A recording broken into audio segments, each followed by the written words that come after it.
이제 더위도 이제 좀 약간 물러간 것 같죠? 예, 좀 아침 저녁으로 좀 선선한 것 같습니다. 오늘은 우리 교회에 또 귀한 자매가 왔습니다. 그래서 잠깐 소개하는 시간을 갖고 말씀을 나누도록 그렇게 하겠습니다. 나와서서 한번 자기 소개하면서 이름이 뭐고 그 다음에 또 어떻게 오게 됐는지 잠깐 소개 한번 해보세요. 네. 안녕하세요.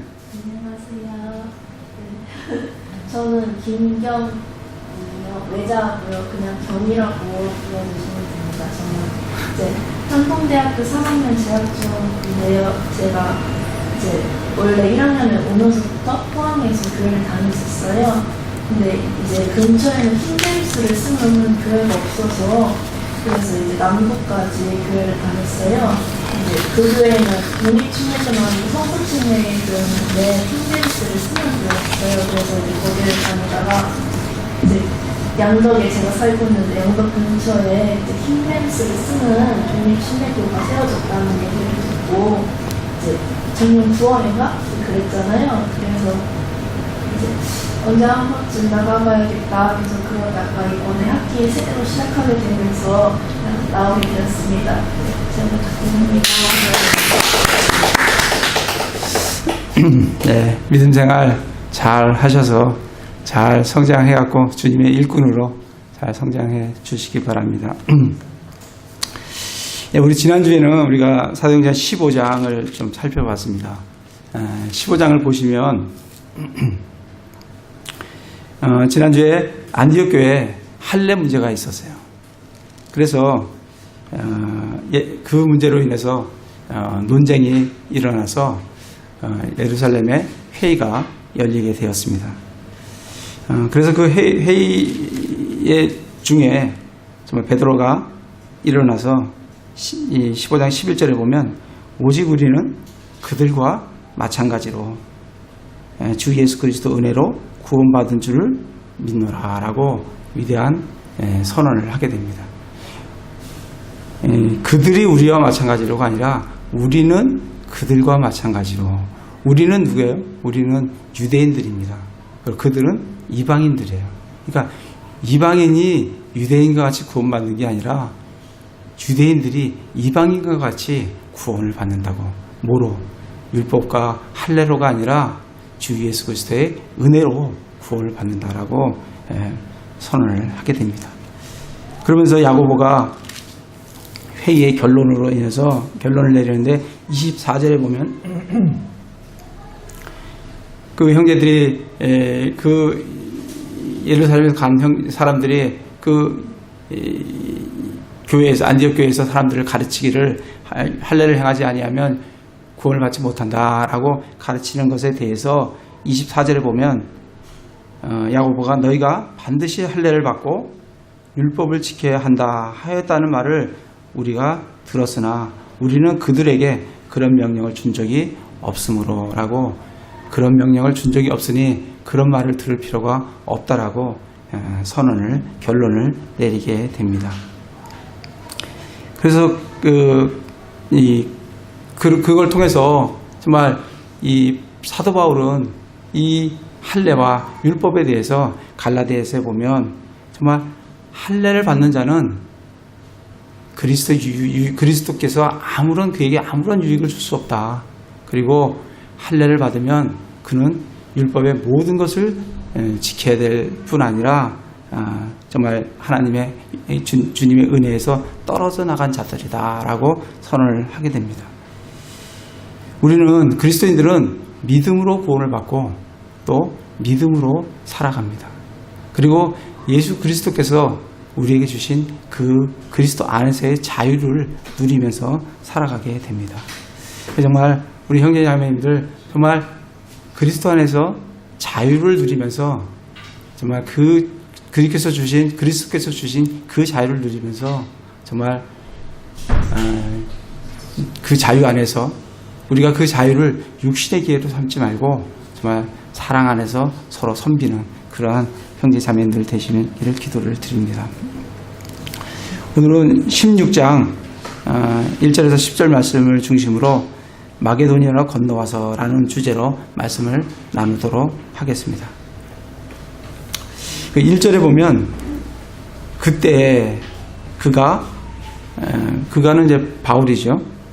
더베와 루스드라에 이르렀는데 보라 거기에 디모데라는 이름의 어떤 제자가 있더라. 그는 어떤 여인 곧 믿는 유다 여인의 아들이었으나 그의 아버지는 그리스 사람이더라. 그때는 언제냐면 사도 바울은 이제 1차 선교 여행을 마치고 그죠? 그리고 이제 율법 문제가 있어서 할례 문제가 있어서 15장에 예루살렘 회의를 다녀왔습니다. 그리고 다녀와서는 15장 35절에 보면 바울과 바나바도 안디옥에 머물며 다른 많은 사람들과 함께 주의 말씀을 가르치고 선포하더라. 예루살렘 회의에 갔다 와서 열심히 사람들을 가르치는 일들을 행했습니다. 그러자 36절에서 이제 41절에 바울과 바나바가 갈라지는 그런 장면이 나옵니다. 36절에 보면 며칠 뒤에 바울이 바나바에게 이르되 우리가 전에 주의 말씀을 선포한 모든 도시로 다시 가서 우리 형제들 방문하고 그들이 어떻게 행하는지 알아보자 라고 하니까 바나바는 마가를 데리고 가자. 마가 요한을 데리고 가자.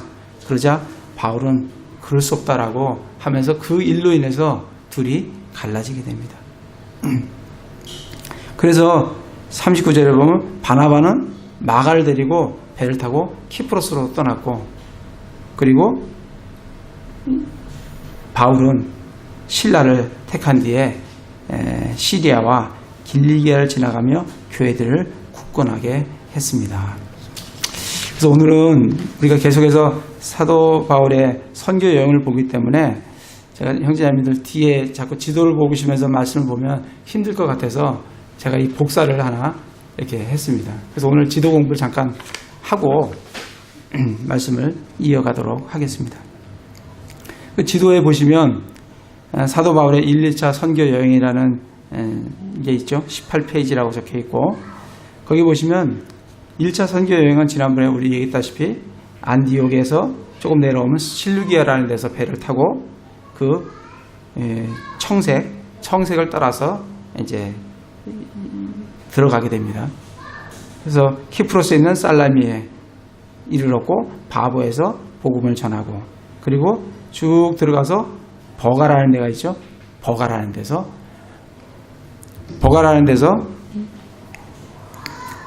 거기서 이제 밤빌리아 버가인데 버가에서 사도 바울이 복음을 선포하는 내용들이 나옵니다. 그리고 복음을 선포하고 거기서 들어가서 비시디아 안디옥에 들어가서 바울이 긴 설교를 하게 됩니다. 그리고 들어가서 그 다음에 이고니움으로 갔고 그 다음에 루스드라 더베에 들어갔어요. 그래서 이제 나올 때는 이제 거꾸로 돌아서 나오는 것이 1차 선교 여행입니다. 2차 선교 여행은 안디옥에서 출발을 또 역시 합니다. 안디옥에서 출발해서 다소, 더베, 루스드라, 이고니움 빨간색을 쫓아가면 되죠. 그리고 안디옥, 그리고 드로아, 빌립보, 데살로니카, 베레아, 아테네, 고린도 이렇게 간 다음에 고린도에서 배를 타고 에베소에 들려서 잠깐 형제자매들과 교제를 나누고 그리고 배를 타고 가이사라로 돌아와서 예루살렘에 올라갔다가 다시 안디옥으로 내려가는 게 2차 선교 여행입니다. 15장 41절에 보면 시리아와 길리기아를 지나가며 이렇게 되어 있어요. 시리아가 어딘지 보시면 안디옥 옆에 시리아라는 글자가 적혀 있죠. 여기가 시리아입니다. 그리고 길리기아는 그 위로 이렇게 올라가면 길리기아 문들 이렇게 적혀 있죠. 관문이에요. 길리기아 문들이 있고 그 아래 보면 길리기아예요. 그 옆에 보면 길리기아 도시 다소라는 곳이 있어요. 이게 사도 바울의 고향이죠. 여기를 지나가면 이제 교회를 굳건히 했다라고 되어 있습니다.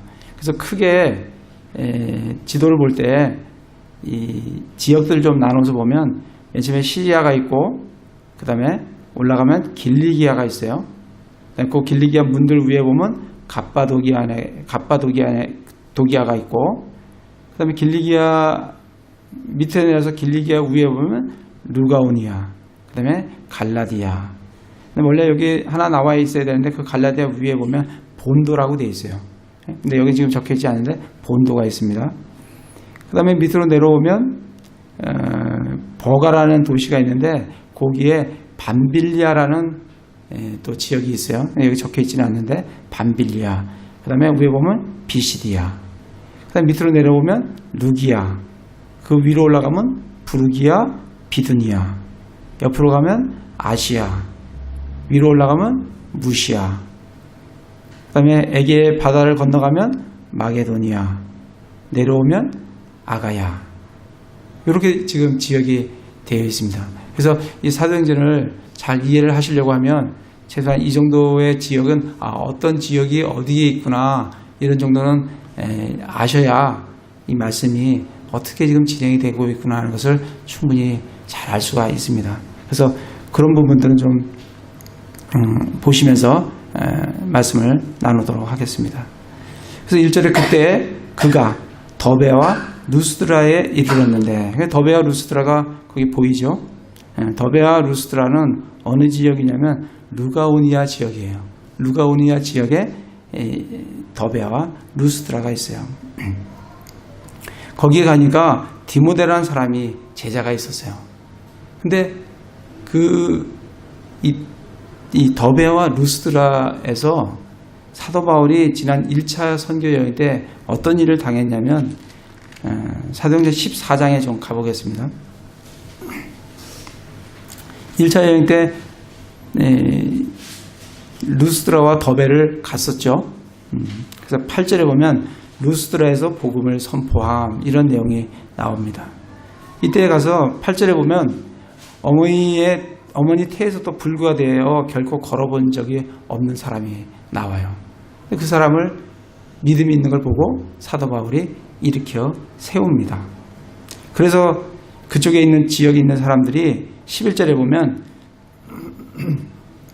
목소리를 높여 루가오니아의 말로 이르되, 그러니까 루스드라가 어느 지역이라고요? 루가오니아 지역이에요. 그 말로 이르되 바나바는 주피터라 하고 바울은 머큐리라고 이렇게 추켜 세우는 일들이 발생을 합니다. 그래서 사도 바울이 그거를 하지 못하도록 하고 난 이후에 19절에 보면 사도 바울이 유대인들이 안디옥과 이고니움에서 와서 바울을 돌로 치어서 얻어맞는 그런 장면이 루스드라에 있던 내용입니다. 지금 다시 16장에 1차 선교여행 때 갔던 그 지역을 다시 지금 사도 바울이 다시 지금 방문을 하고 있는 겁니다. 거기서 누굴 만나냐면 디모데라는 사람을 만나요. 디모데는 16장 1절에 보면 그의 어머니는 유다 여인이에요. 그리고 그의 아버지는 그리스 사람이에요. 그 2절에 보면 루스드라와 이고니움에 있던 형제들로부터 아주 좋은 평판을 받은 사람이 디모데입니다. 그래서 디모데를 사도 바울이 3절에 보면 그를 데리고 이제 선교여행을 떠나려고 그렇게 생각을 하고 할례를 행하게 됩니다. 이 디모데는 2차 선교여행 때 바울을 만났어요. 그리고 2차 선교여행 내내 바울과 동행을 합니다. 그리고 3차 선교여행 때도 동일하게 함께 하면서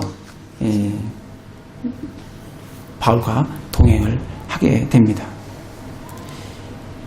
이 바울이 이 디모데에 대해서 어떠한 평가를 내리는지 우리 좀 살펴보도록 하겠습니다. 고린도전서 잠깐 살펴보겠습니다. 고린도전서 4장 17절에 보면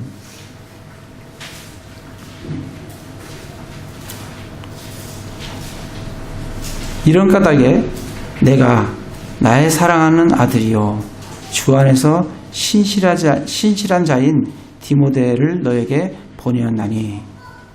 사도 바울은 이 디모데를 나의 사랑하는 아들이요. 물론 디모데를 사도 바울이 낳은 건 아니지만 그를 자기가 영적인 아들이다. 복음으로 그를 낳았다라고 말을 하면서 그를 아들같이 그렇게 그를 평가하고 있습니다. 또한 주 안에서 신실한 자다라고 평가를 하고 있어요. 그리고 이 고린도의 교회에 문제가 발생을 하니까 누구를 그 교회에 보내냐면 디모데를 보내요. 그래서 지금 이걸 적고 있는 거예요. 디모데를 너에게 보내었나니. 너희가 누구예요? 고린도 교회에 보내었나니 내가 모든 곳에서 모든 교회에서 가르치는 대로 그가 너희에게 그리스도 안에 있는 나의 길들을 생각나게 하리라. 디모데는 바울이 디모데에게 가르쳐준 대로 그대로 배워서 그걸 고린도 교회에 그대로 이렇게 전수하는 그런 디모데를 우리가 볼 수가 있습니다. 그리고 빌립보서에 또 한번 가보겠습니다. 고린도 문제 있을 때 사도 바울이 디모데를 파송을 했어요. 디모데 2장을 가보겠습니다. 2장 19절에 보면 그러나 내가 곧 디모데를 너희에게 보내기를 주 예수님 안에서 바람은 너희 형편을 알게 되어 나도 좋은 위로를 받으려 함이니. 디모데를 누구한테 보내요? 빌립보 교회에 보내요. 빌립보 교회에 문제가 생길 때 디모데를 빌립보 교회에 보내요.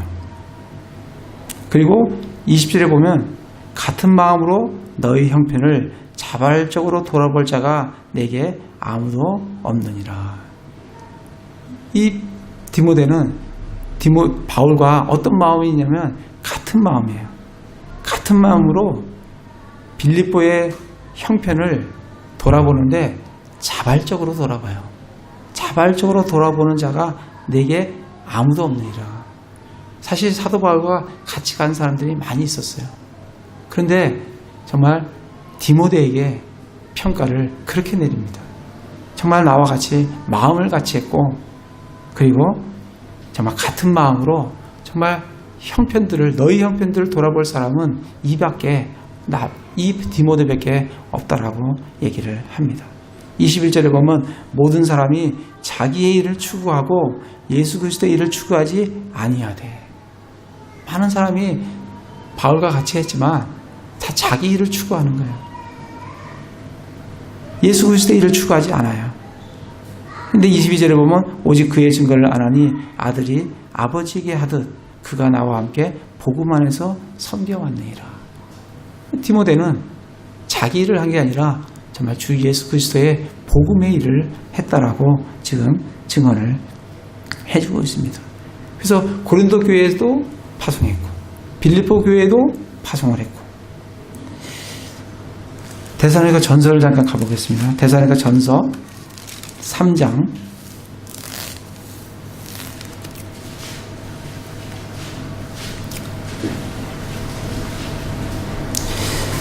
3장에 가면 3장 1절에 보면 이러므로 우리가 더 이상 참지 못하여 우리만 아테네에 남는 것을 좋게 생각하고 우리 형제 곧 하나님의 사역자요 그리스도의 복음 안에서 우리의 동료 일꾼인 디모데를 보내었노니 이것은 너희를 굳게 세우고 너희의 믿음에 관해 너희를 위로하여 아무도 이런 고난들로 인해 흔들리지 아니하게 하려 함이라. 지금 이 내용은 바울의 2차 선교 여행이에요. 지금 우리가 2차 선교 여행을 보고 있는데 조금 있다 보면 마게도냐로 넘어가면 어디로 가냐면 데살로니카로 가요. 데살로니카에 가서 지금 사도 바울이 핍박을 받아서 데살로니카에서 어디를 피하냐면 아테네로 피해요. 근데 그 데살로니카에 누구를 남겨두냐면 디모데를 남겨둬요. 그 말이 지금 이 말씀이에요. 이러므로 우리가 더 이상 참지 못하여 우리만 아테네에 남는 것을 좋게 생각하고 우리 형제 곧 하나님의 사역자여 그리스도 복음에서 우리의 동료 일꾼인 디모데를 어디로 보내요? 데살로니카로 보낸다고요. 그래서 뭐 하기 위해서?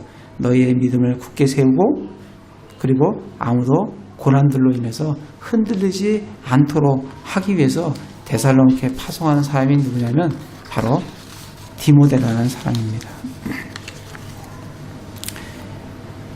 한 구절만 더 보겠습니다. 디모데전서 1장 3절에 가보겠습니다. 디모데전서 1장 3절입니다. 1장 3절에 가면 내가 마게도냐로 갈 때에 에베소에 여전히 머물 것을 내가 내게 간청하였나니. 사도 바울이 이제 3차 선대여행에서 마게도냐로 들어갈 때 에베소에 여전히 머물 것을 누구에게 간청했냐면 디모데에게 간청을 했다는 거예요. 이 편지는 지금 디모데의 전서이기 때문에 디모데에게 보내는 겁니다. 간청하였나니 이것은 내가 어떤 사람들에게 명하여 그들이 다른 교리를 가르치지 못하게 하며. 그래서 에베소에 또 파송한 사람이 누구냐면 또 디모데예요. 그래서 어떻게 보면 정말 사도 바울은 디모데를 열심히 양육했고 자기가 가지 않아도 자기와 동일하게 그 일을, 주님의 일을 해낼 수 있는 사람이 누구냐면 디모데라는 거고, 지금 성경 곳곳에서. 그래서 고린도 교회, 에베소 교회, 빌립보 교회, 데살로니가 교회에 누굴 파송하냐면 디모데를 파송을 하게 됩니다. 디모데 후서 1장 5절을 보겠습니다. 뒤에 가면 디모데 후서죠. 디모데 후서 1장 5절에 보면 내가 내 속에 있는 꿈이 없는 믿음을 회상하노니. 사도 바울이 디모데의 믿음을 정말 꿈이 없는 믿음이다 라고 얘기를 합니다. 그것은 먼저 내 할머니 로이스와 내 어머니 유니게 속에 있었으며 내 속에도 있는 줄로 내가 확신하노라. 정말 할머니 또 어머니의 신앙을 본받아서 정말 디모데가 믿음 안에서 잘 성장한, 또 그리고 바울을 만나서 그의 믿음이 성숙해지는 그런 믿음으로 성장한 사람인 것을 볼 수 있습니다. 이 사람에게 사도 바울은 디모데후서 2장 1절과 2절에 무엇을 맡기는지, 우리 이 말씀은 계속해서 이 말씀을 나누었어요. 많이 나눴습니다. 왜 이 말씀을 계속해서 반복해서 나누는 이유는 이 말씀이 우리 삶 속에 우리에게 배워서 우리도 이러한 삶을 살도록 하기 위함이기 때문에 이 말씀을 계속해서 나누는 겁니다. 2장 1절에 보면 그러므로 내 아들아, 디모데에게 얘기하는 거예요. 너는 그리스도 예수님 안에 있는 은혜 안에서 강건한 자가 되고, 너는 주님 안에서 그 은혜 안에서 강건한 자가 되라. 첫 번째, 우리는 주님 안에서 그 은혜 안에서 강건한 자가 돼야 돼요. 그러면서 부탁하는 게 뭐냐면, 또 내가 많은 증인들 가운데서 내게 들은 것들, 바로 그것들을 신실한 사람들에게 맡기라. 그들이 또한 다른 사람들을 가르칠 수 있으리라. 사도 바울은 디모데에게 계속해서 부탁하는 게 뭐냐면, 내가 너에게 얘기한, 내가 너에게 들려준 그 복음의 말씀, 그거를 신실한 사람들에게 맡기라는 거예요. 신실한 사람들에게 맡기라. 그러기 위해서는 디모데가 신실한 사람이 돼야 되는 거고, 그가 신실한 사람에 맡기라. 그러면 또한 그들이, 그 신실한 사람들이 또 다른 사람들을 가르칠 수 있게 된다는 거예요.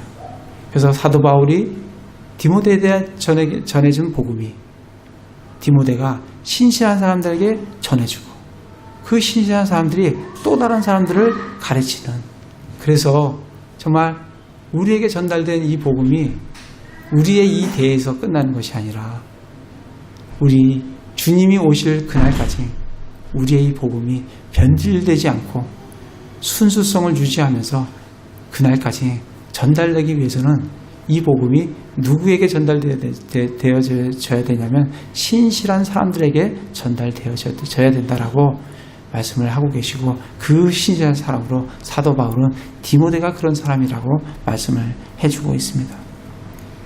그래서 디모데후서 4장 22절에 보면 결국 사도 바울이 에베소 사람들의 교회에 22절 그 끝절에 보면 에베소 사람들의 교회의 첫째 감독으로 임명받은 디모데에게 보내는 둘째 서신을 바울이 네로 앞에 두 번째 불려나갈 때 로마에서 써서 보내다. 이렇게 얘기를 합니다. 디모데는 결국 에베소의 첫 번째 감독으로 임명을 받게 됩니다. 우리는 여기서 생각하면서 우리 모두는 누구의 디모데예요.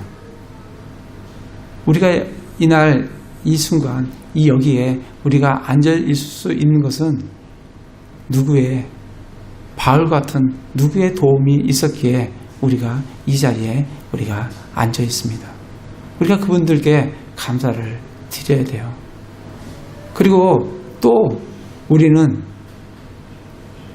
누군가에 대해서 우리는 바울입니다. 다시 말하면 우리는 바울로서 누군가를 디모데를 삼아야 된다는 책임이 우리에게 있다는 겁니다. 그래서 우리는 열심으로 배워야 되고 또 열심으로 배운 그 말씀을 우리 디모데에게 그 말씀을 알려주어야 할 책임이 우리에게 있다는 겁니다. 그러기 위해서는 정말 우리는 열심으로 하나님의 말씀을 배우고 그리고 그 말씀을 순종하고 그 말씀을 우리의 삶에 적용을 해야 됩니다. 정말 우리의 삶이 얼마큼 성장하느냐에 따라서 우리가 우리의 디모데에게 영향을 줄 수가 있습니다. 내가 아무런 성장을 하지 못한다고 하면 우리의 디모데는 여러분들의 디모데는 성장할 수가 없어요. 내가 성장하는 것만큼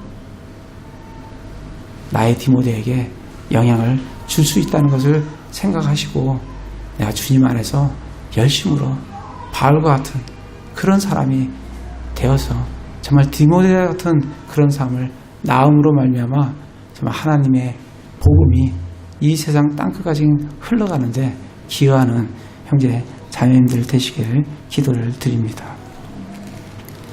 다시 사도행전으로 넘어오겠습니다. 사도행전 16장으로 이제 넘어옵니다. 16장 3절에 보면 사도 바울이 디모데를 데려다가 할례를 행했어요. 우리 15장에서 사도 바울은 죽기 살기로 할례를 해서는 안 된다고 했던 사람이 사도 바울이에요.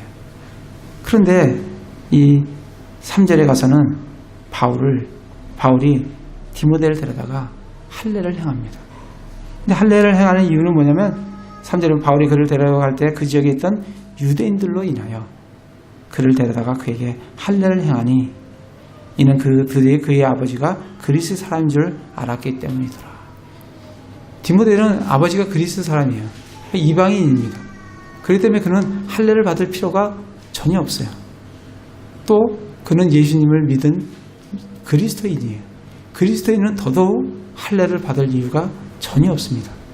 그런데 사도 바울은 그를 데려다가 할례를 행했어요. 왜냐하면 유대인들 때문에.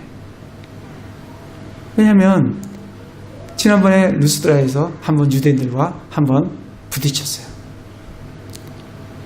이번에 다시 디모데를 데리고 갈 때 만약에 디모데가 할례를 받지 않으면 저 바울이 할례 받지 않은 이방인과 함께 다닌다라고 하는 그러한 또 말로 인해서 서로 부딪힘이 있을 게 너무나 자명하기 때문에 디모데를 데려다가 할례를 행했습니다.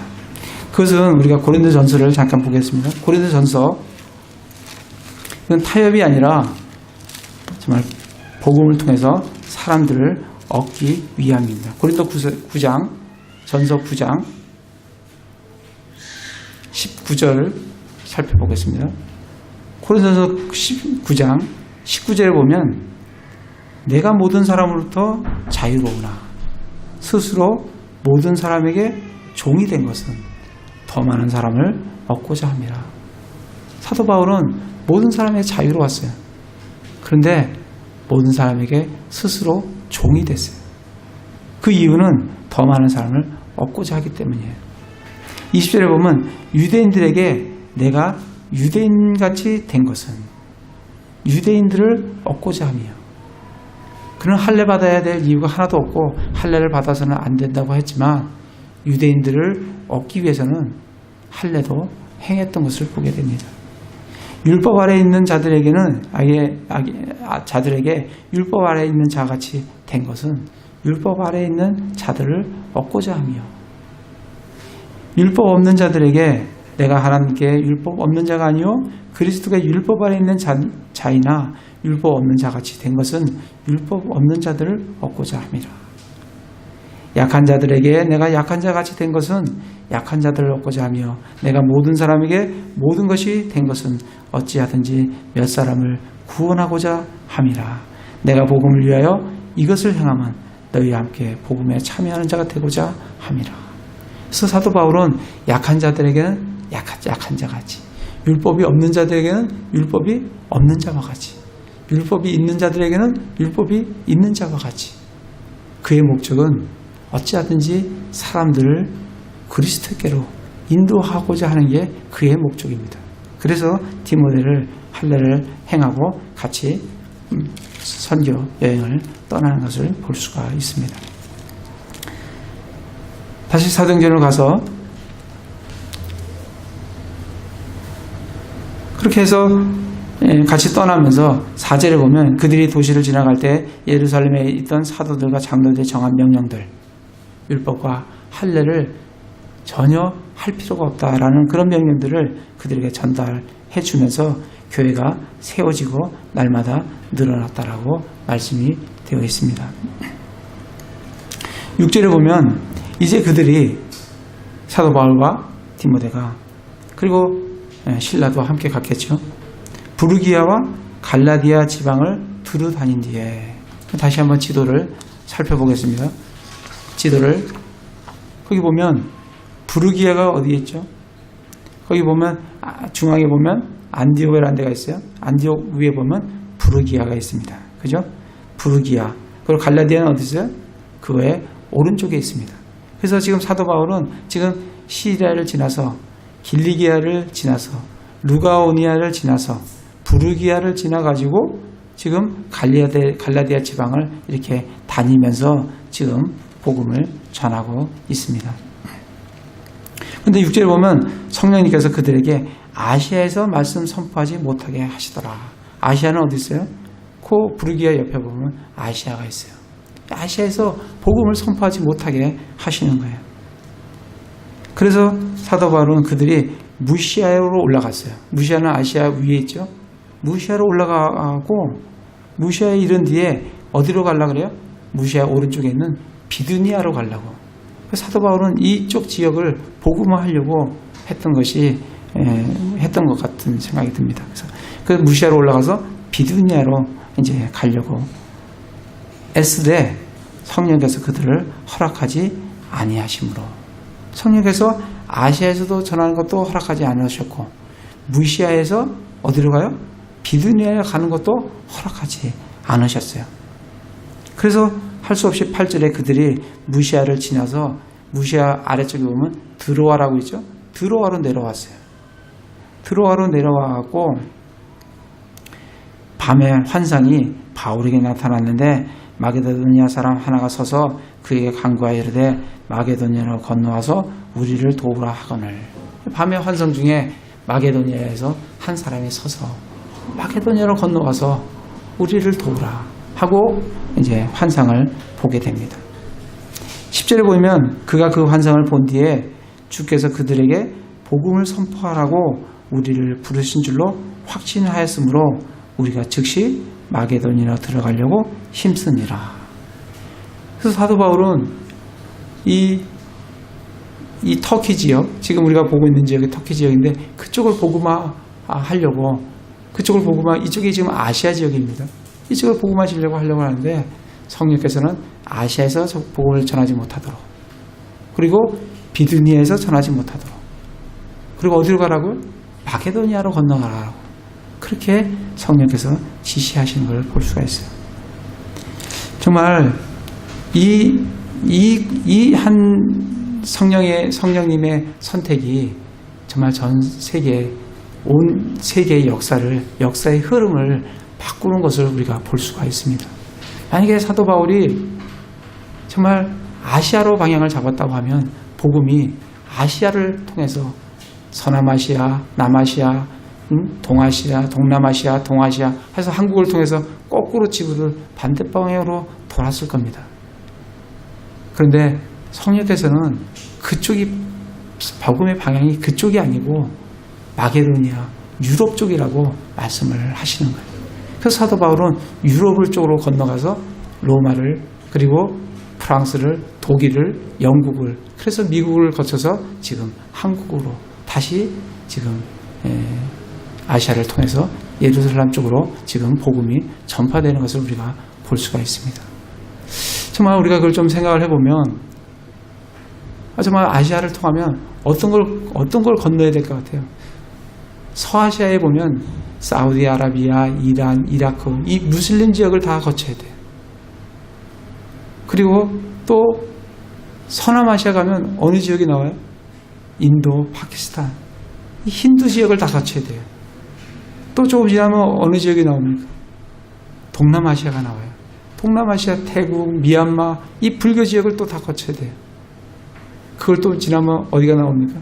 중국, 한국, 일본 유교 문화와 무속신앙과 잡신이 가득한 일본의 그 지역을 다 거쳐서 복음이 전달되어야 된다고 생각이 듭니다. 그게 아니라 성령께서 원하시는 것은 그 지역이 아니라 유럽으로 방향을 트는 그러한 말씀이 오늘 이 말씀입니다. 저는 이 말씀을 보면서 정말 성령님께서 역사의 방향을 역사의 흐름을 성령님의 이 결정에 의해서 역사의 흐름이 바뀌어지듯이 정말 우리의 삶 속에서도 성령님께서 역사해 주시면 우리의 삶의 방향이 베스트한 방향으로 그리고 가장 효율적인 방향으로 우리의 삶이 나아가리라고 생각을 합니다.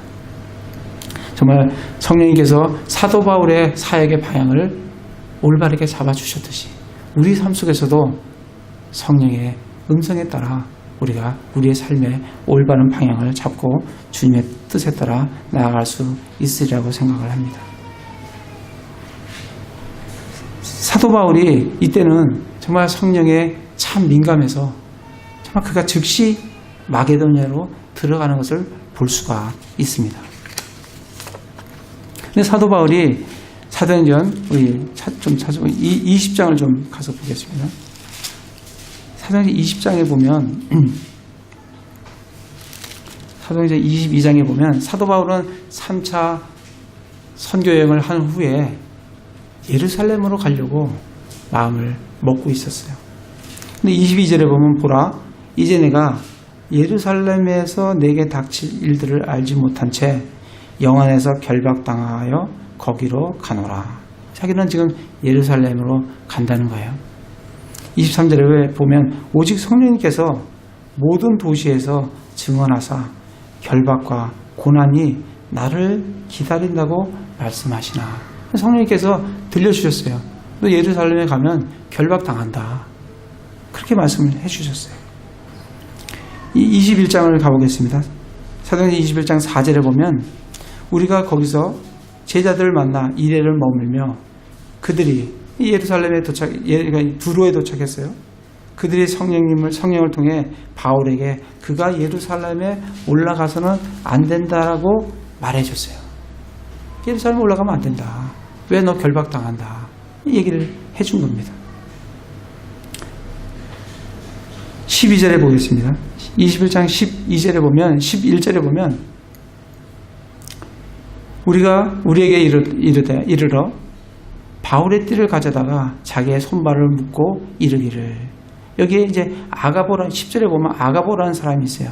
그가 유대로부터 내려와서 우리에게 이르러 바울의 띠를 가져다가 손발을 묶고 이르기를 성령님께서 이같이 말씀하시되 예루살렘에서 유대인들이 이 띠의 임자를 이같이 묶고 이방인들의 손에 넘겨주리라 하신다 하거늘.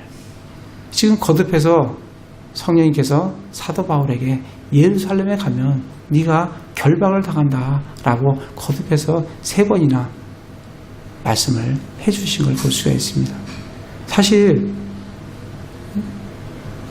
사도 바울은 이방인의 사도로 부르심을 받은 사람이에요. 만약 그는 예루살렘에 갈 이유가 사실은 없었습니다. 그가 정말 이 이방 사도로서 이방인의 복음을 좀 더 집중을 했었다면 얼마나 빨리 더 복음이 이방 땅에 확산되었을지 모릅니다. 그러나 그는 예루살렘으로 가고 싶어요. 어찌하든지 그의 동족에게 복음을 선포하고 싶은 마음이 그의 마음속에 있었어요. 그러나 주님의 뜻은 그것이 아닙니다. 주님의 뜻은 사도 바울로 하고 이방 선포, 이방인들에게 복음을 선포하도록 뜻을 말씀을 해주시고 성령님을 통해서 3번씩이나 결박당한다라고 경고를 주셨음에도 불구하고 사도 바울이 예루살렘에 가서 결국 결박을 당하게 됩니다. 당하고 그는 로마로 후송을 당해서 정말 주님께서도 로마에서 그를 감옥에서 그가 복음을 또 복음서를 서신서를 쓰게끔 해주시게 선하게 인도하셨지만 우리가 사도행전을 살펴보면 그는 정말 예루살렘으로 갈 것이 아니라 이방 선교로서 이방 사도로서 이방인의 복음에 더욱 집중을 했어야 될 걸로 생각이 듭니다.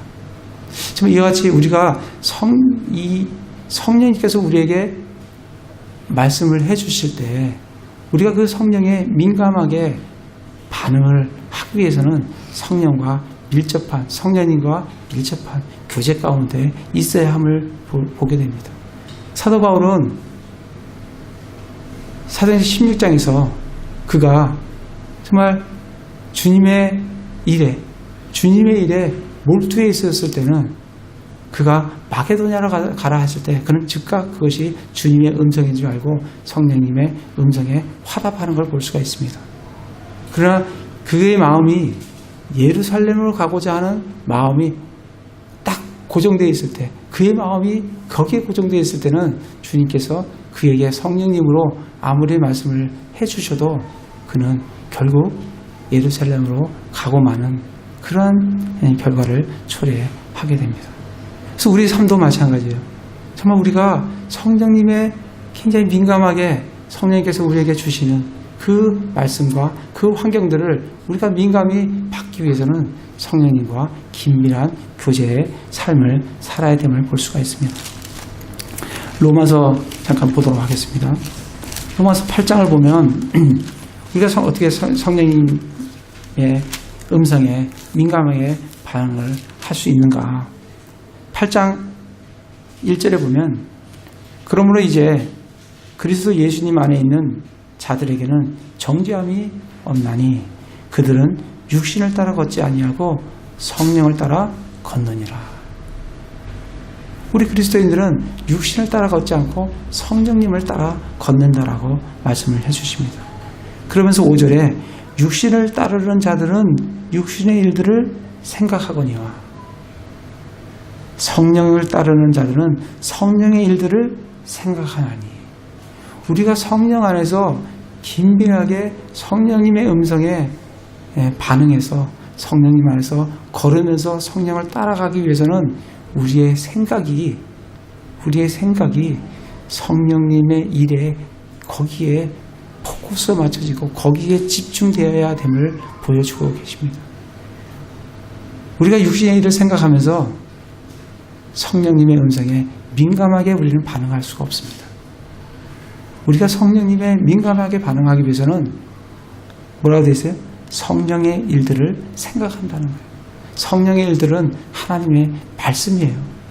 우리가 이 말씀에 사로잡혀서 이 말씀을 깊이 묵상하고 이 말씀이 우리의 생각을 사로잡으면 우리는 언제든지 어느 때든지 성령의 음성에 민감하게 반응을 해서 하나님의 뜻에 따라 합당한 삶을 살 수 있다라고 우리에게 말씀을 해주고 계십니다.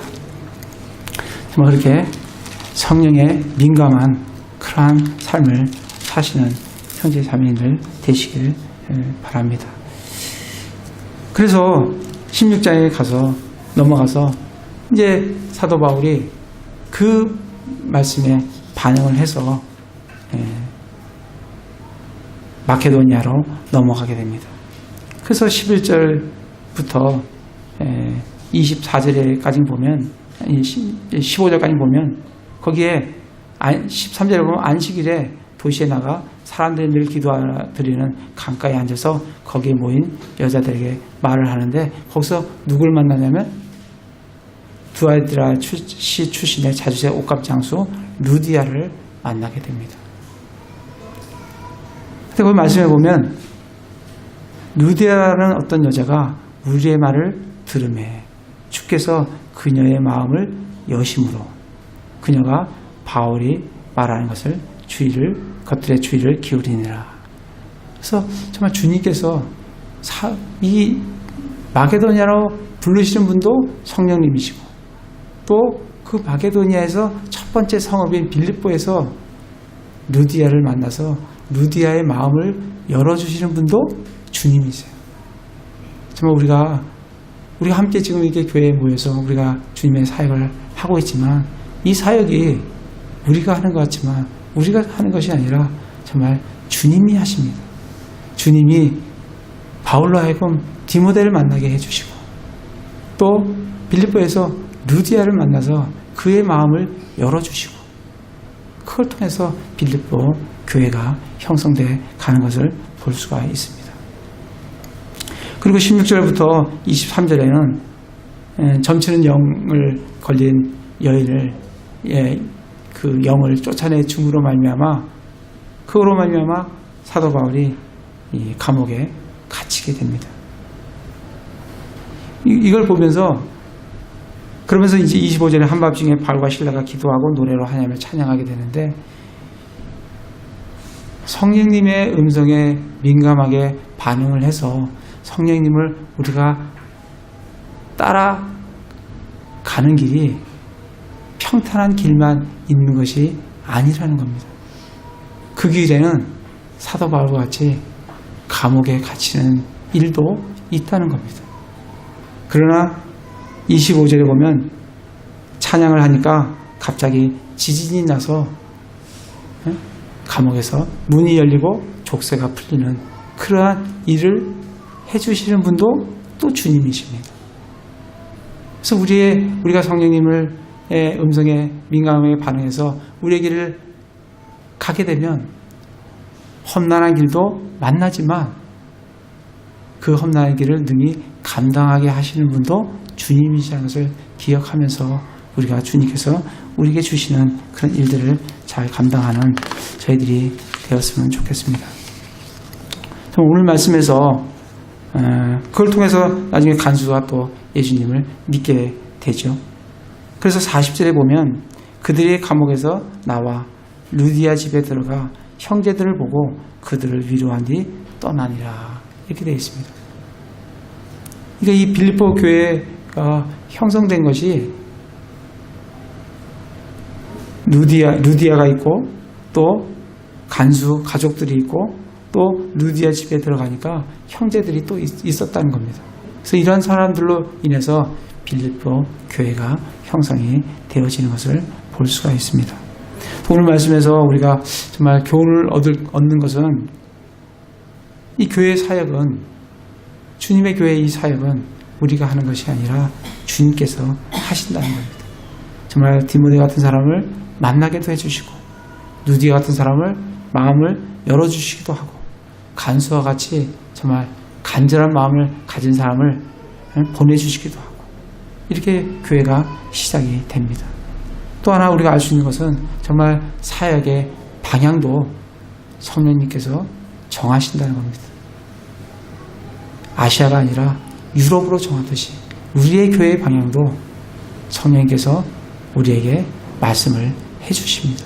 그거에 우리가 민감하게 반응하기 위해서는 우리가 하나님의 말씀에 집중해서 정말 성령님의 음성에 민감하게 반응하는 그 성령님을 따라가는 저희들의 삶이 되어야 될 줄로 생각합니다.